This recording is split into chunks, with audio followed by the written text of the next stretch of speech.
Hello everyone, कैसे हो आप सभी। आशा करती हूँ सभी अच्छे होंगे, स्वस्थ होंगे। स्वागत करती हूँ आप सभी का मैं अपने YouTube channel study with Deepa Saini में। गाइस, आज की क्लास में मैं आपको करवाने जा रही हूँ मून यानी चंद्रमा। ठीक है, तो आज की जो वीडियो है ये आपके नेचुरल सैटेलाइट, हमारी पृथ्वी का जो नेचुरल सैटेलाइट मून, उससे रिलेटेड रहेगी। इससे पहले मैंने आपको पहले वाली वीडियो में सन कंप्लीट करा दिया था और यूनिवर्स यानी ब्रह्मांड के बारे में, गैलेक्सी के बारे में हम पढ़ चुके थे। ठीक है, तो वो वीडियो अगर आपने नहीं देखी है तो इससे पहले प्लीज़ एक बार उसे भी ज़रूर देख लेना। तो आज की क्लास में हम करने जा रहे हैं मून। तो देखो, मून जो कि हमारी पृथ्वी का क्या है, एक नेचुरल सैटेलाइट है। नेचुरल क्यों? प्राकृतिक है। ठीक है, हमने बनाया नहीं है, हमारी अर्थ का प्राकृतिक सैटेलाइट है, प्राकृतिक उपग्रह है। अब क्या आया एक वर्ड, उपग्रह। उपग्रह क्या होते हैं? देखो, जो पिंड किसी प्लैनेट के चारों ओर चक्कर लगाते हैं, जैसे मान लो ये हमारी पृथ्वी है, ये क्या है हमारी पृथ्वी, और हमारी पृथ्वी के चारों ओर चक्कर कौन लगाता है भाई? चंदा मामा। ठीक है, तो जो पिंड, जो खगोलीय पिंड या किसी तरीके का पिंड किसी प्लैनेट के चारों ओर चक्कर लगाता है उसे कहते हैं उपग्रह। तो हमारी पृथ्वी के चारों ओर यही एक पिंड चक्कर लगाता है जिसे कहते हैं, जिसे हमने नाम क्या दिया है? चंद्रमा, चांद, मून। ठीक है, जो कि हमारी पृथ्वी का एक नेचुरल सैटेलाइट है। अब जो हमारी पृथ्वी है, चंद्रमा के लिए क्या है?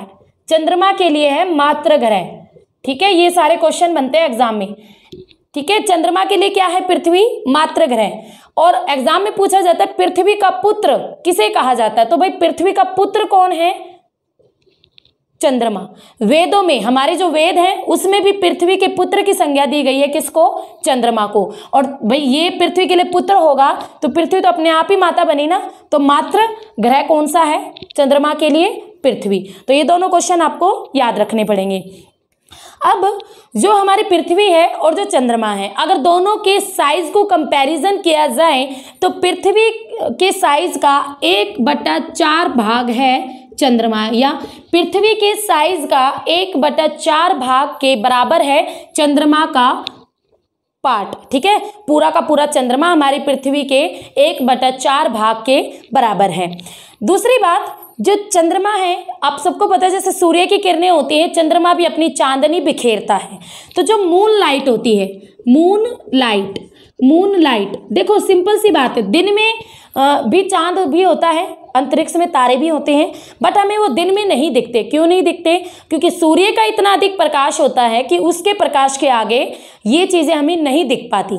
ठीक है, चंद्रमा तो आपका दिखता है, कभी नहीं दिखता कभी दिखता है, ये पूर्णिमा अमावस्या के कारण होता रहता है। पर तारे आपको दिन में नहीं दिखते क्योंकि दिन में सूर्य का प्रकाश अधिक होता है, इस वजह से वो हमें नहीं दिख पाते। और रात को जैसे ही सूर्य का प्रकाश पृथ्वी के कुछ पार्ट पर नहीं गिरता, रात होती है, तो वो हमें तारे चमकते हुए दिखाई देते हैं और सैटेलाइट भी चमकते हुए दिखाई देते हैं। जैसे हमारा चंद्रमा, रात को ज़्यादातर जो किरणें आती है वो मून लाइट की होती हैं, और इन मून लाइट को पृथ्वी तक पहुँचने में 1.3 सेकेंड का टाइम लगता है। ठीक है, तो जो सूर्य की किरणें है वो 8 मिनट 16 सेकेंड 6 नैरो सेकेंड लेती है पृथ्वी तक पहुंचने में। वहीं अगर चंद्रमा की किरणों की बात करें तो 1.3 सेकेंड लेते हैं, क्योंकि चंद्रमा नज़दीक है ना पृथ्वी के, इसलिए कम टाइम।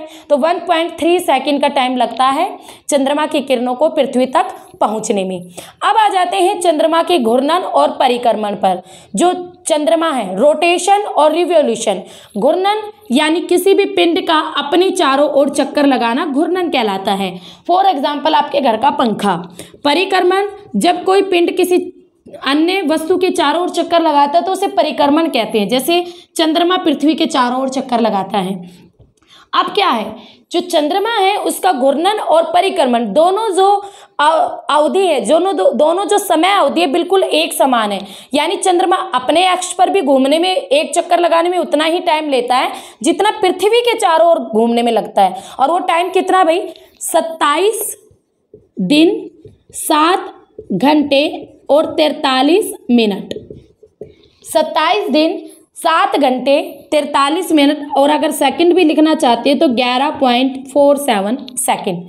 27 दिन 7 घंटे और 43 मिनट में चंद्रमा अपने अक्ष पर भी एक चक्कर कंप्लीट करता है और उसके साथ साथ पृथ्वी के चारों ओर भी एक चक्कर कंप्लीट कर लेता है। और ये दोनों चीज़ें, घूर्णन और परिक्रमण, दोनों ही समय अवधि और दोनों की जो स्पीड होती है, समय होती तो एक ही है, स्पीड भी एक ही होती है भाई। यानी चंद्रमा की घूर्णन करने की भी स्पीड, अपने अक्ष पर घूमने की भी स्पीड, और घूमते घूमते पृथ्वी के चारों ओर घूमने की भी स्पीड एक बराबर है। और वो कितनी है? 3680 किलोमीटर पर घंटा। यानी एक घंटे में 3680 किलोमीटर पार कर जाता है चंद्रमा, अपने अक्ष पर भी और पृथ्वी के चारों ओर घूमने पर भी। समझ रहे हो? और इसी वजह से क्या होता है, हमें पृथ्वी से केवल चंद्रमा का 59% भाग ही दिखाई देता है। यानी ये मैंने जो शेप बनाई है ना, हमें केवल चंद्रमा का ये वाला पार्ट ही दिखाई देता है, ये वाला 59% पार्ट ही हमें चंद्रमा का दिखाई देता है। ये 41 जो है, ये भाग कभी भी पृथ्वी से दिखाई ही नहीं देता। क्यों? क्योंकि चंद्रमा भी अपने अक्ष पर घूमता है और उसके साथ साथ पृथ्वी के चारों ओर भी घूमता है। तो जैसे जैसे घूमता घूमता जाएगा ना, हमेशा यही वाला पार्ट पृथ्वी के सामने होता है, और ये वाला पार्ट जिसे हम कहते हैं ब्लैक, ठीक है, ये आप किस पर नहीं दिखता, हमारी पृथ्वी से नहीं दिखता। समझ रहे हो? तो ये पार्ट कितना है आपका? 59% पार्ट है हमें चंद्रमा का पृथ्वी से दिखता है। 41% पार्ट हमने आज तक हमारी पृथ्वी से नहीं दिखा और नहीं दिखेगा। और ये किस वजह से होता है? क्योंकि पृथ्वी जो चंद्रमा है उसकी घूर्णन और परिक्रमण दोनों जो समय अवधि है एक समान है, उसकी स्पीड एक समान है। इस वजह से हमें चंद्रमा का एक ही पार्ट दिखाई देते हैं। और जो 41 वाला पार्ट है इसे कहते हैं डार्क मून। और इस डार्क मून पर अलग अलग जो कंट्रीज है वो ट्राई कर रही हैं, ठीक है, अपने अपने चंद्रयान वगैरह भेजने की, जैसे इंडिया भी अपने भेजता रहता है। इतनी बात आपको समझ में आ गई। अब आगे चलते हैं। एक बार एग्जाम में पूछा गया था, चंद्रमा पर निम्न में से शांत सागर किस पर है? तो गाइस ध्यान रखना, शांत सागर आपका मून पर है, ठीक है। शांत सागर कहाँ पर है? ये मून पर है, चंद्रमा पर है। चंद्रमा पर एक सागर की वैरायटी वाला कुछ ऐसा पाया गया जिसे शांत सागर का नाम दिया गया। तो ये एग्जाम में आ चुका है क्वेश्चन, इसको आप याद रखोगे। ये चंद्रमा पर पड़, तो रोटेशन और रिवोल्यूशन आपने समझ लिया। अब इसके बाद आते हैं, ये है, इसको भी रब कर ही देते हैं। देखो भाई, ये है हमारी पृथ्वी, अर्थ, और ये है चंद्रमा, मून लिख रही हूं मैं यहां पर, ठीक है। तो चंद्रमा हमारी पृथ्वी के चारों ओर चक्कर लगाता है, ओके। किस पथ पर? सेम वही दीर्घ वृत्ताकार पथ पर, यानी लंबा सर्कल बनाता है। उसके अलावा एक बार चंद्रमा हमारी पृथ्वी के बिल्कुल निकट होता है, नजदीक होता है, और दूसरी बार दूर होता है। जब चंद्रमा हमारी पृथ्वी के निकट होता है तो उसे कहते हैं उपभू, उप यानी निकट। और चंद्रमा हमारी पृथ्वी से जब मैक्सिमम दूरी पर होता है उसे कहते हैं अपभू, अप यानी दूर। समझ रहे हो? उपभू, अपभू, दोनों चीजें आपको पता होनी चाहिए। इनके हिंदी और इंग्लिश नाम भी आपको पता होने चाहिए। जो आपका अपभू होता है इसे कहते हैं अपोजी, और जो उपभू होता है इसे कहते हैं पेरिजी, ठीक है। अपोजी, पेरिजी, दोनों आपको इंग्लिश वाले नाम भी और हिंदी वाले दोनों याद रखने पड़ेंगे। जो चंद्रमा और मून के बीच की, चंद्रमा और पृथ्वी के बीच की जो मैक्सिमम डिस्टेंस होता है वो कितना होता है? 4,06,000 kilometre, maximum distance of earth and moon. और minimum distance of earth and moon ये कितना होता है? 3,64,400 किलोमीटर। मैक्सिमम आपको पता चल गया, मिनिमम पता चल गया, तो आपको एवरेज भी पता होना चाहिए। तो औसत की बात करें तो वो होता है भाई 3,84,400 किलोमीटर, बिल्कुल exact 3,84,400 kilometre average distance of earth and moon. समझ में आ गया? ये मैक्सिमम है, ये मिनिमम है, ये आपका एवरेज है। इतनी बातें आपको क्लियर हो गई? ये आपको जो डायग्राम है अपने माइंड में सेट कर लेना है, एग्जाम में आता है। अगर आपने ये डायग्राम सेट कर लिया ना एक बार, तो आप इजीली क्वेश्चन क्रैक कर जाओगे। अब इसके बाद आप सबको पता है हर महीने में एक पूर्णिमा आती है। क्या आती है? हर महीने में एक पूर्णिमा आती है, ठीक है भाई। हाँ, हर महीने में एक पूर्णिमा आती है। अब एक पूर्णिमा और एक अमावस्या होती है जिसके घर में मनाई जाती है, उसको पता भी होगा। बट हर पूर्णिमा को आपका चंद्र ग्रहण नहीं होता। कहते हैं किसी किसी पूर्णिमा को ही सुनने को आता है ना, आज ग्रहण है, आज चंद्र ग्रहण है, बट हर महीने तो आपको सुनने को नहीं मिलता होगा ना चंद्र ग्रहण है। तो ऐसा क्यों? हर पूर्णवासी को चंद्र ग्रहण क्यों नहीं होता? तो भाई जो हमारी पृथ्वी है और जो हमारा चंद्रमा है, दोनों के कक्षा तलों में 5 डिग्री का अंतर पाया जाता है। दोनों के कक्षा तल, हमारी पृथ्वी 66.5 डिग्री झुकी हुई है अपने कक्षा तल पर और चंद्रमा भी झुका हुआ है, तो दोनों के कक्षा तलों में 5 डिग्री का अंतर पाया जाता है, परस्पर झुकाव पाया जाता है। जब कभी चंद्रमा इस 5 डिग्री के वाले पार्ट के अंदर एंट्री कर जाता है, तभी आपका क्या होता है, चंद्र ग्रहण होता है, और तभी हम बोलते हैं कि चंद्र ग्रहण है। समझ रहे हो? तो ये जो 5 डिग्री है, जब कभी चंद्रमा का झुकाव इस 5 डिग्री के अंदर होता है तभी आपका चंद्र ग्रहण होगा, वरना आपका हर पूर्णिमा को चंद्र ग्रहण नहीं होता है। एक कैलेंडर में बात करें तो हमारे मैक्सिमम 7 ग्रहण हो सकते हैं।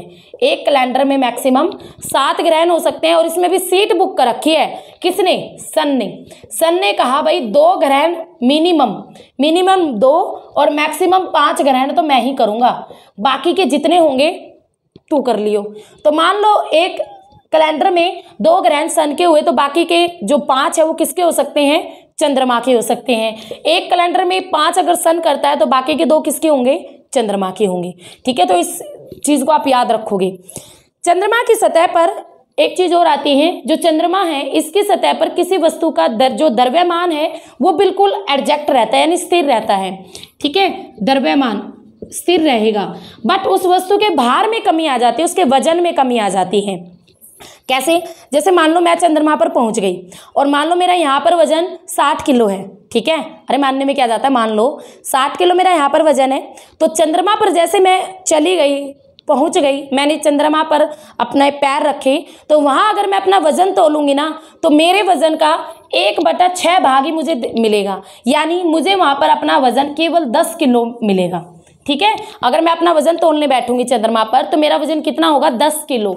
तो मेरी शेप में कोई कमी नहीं आने वाली, वो बिल्कुल एडजस्ट रहेगी, जैसी हूँ वैसी ही रहेगी, वहां पर भी वैसी ही दिखेगी। तो द्रव्यमान बिल्कुल स्थिर रहता है, बट उस वस्तु के भार में कमी आ जाती है। तो इस बात को आप याद रखोगे, और ऐसा ग्रेविटी के कारण होता है। ठीक है, इतनी बात आपको समझ में आ गई।